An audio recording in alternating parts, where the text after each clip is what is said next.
Now, let's add some crayon to our dyed paper. There's all sorts of different ways of doing this. At first, in this video, we're just going to look at crayon backgrounds.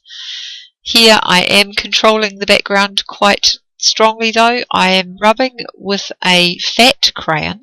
I've removed the paper from the crayon and I have broken the crayon in half, and I'm holding it on its side so that the biggest surface of the crayon touches the paper, but angling it slightly so that I'm getting these wonderful swirly effects. Now I'm just going to paint over the top of this with the dye, magically covering the paper all at once.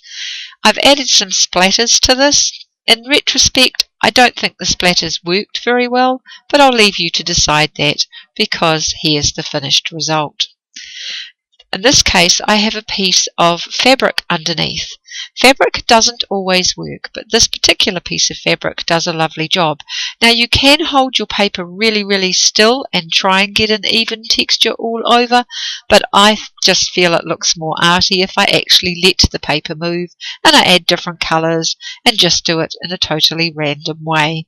Once again, I'll magically paint the paper with the watered down food colouring. See the tutorials on dyeing paper, and I've added some splatters.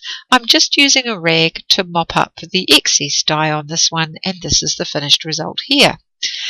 This is using my all-time favourite texture. It's an old ceiling tile, and I'm going to change the colours of the crayons as I do this one, and once again I don't mind that that my paper is moving around.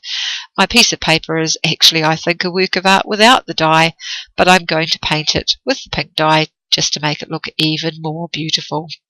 This particular texture, if you saw it going underneath the paper there, came from a board game of some sort. We had to push all the counters out and I saved the piece of cardboard that was underneath. So do keep an eye on your recycling or anything like that. There are so many different things that you can use as textures.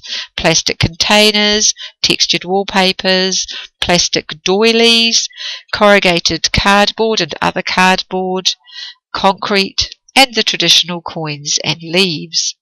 Now here I'm doing just a curvy design. What I could have done is just done the curves down the bottom and coloured that part green and left the top plain and coloured that part blue, and I would have had a landscape. But as you can see, I coloured it green all over.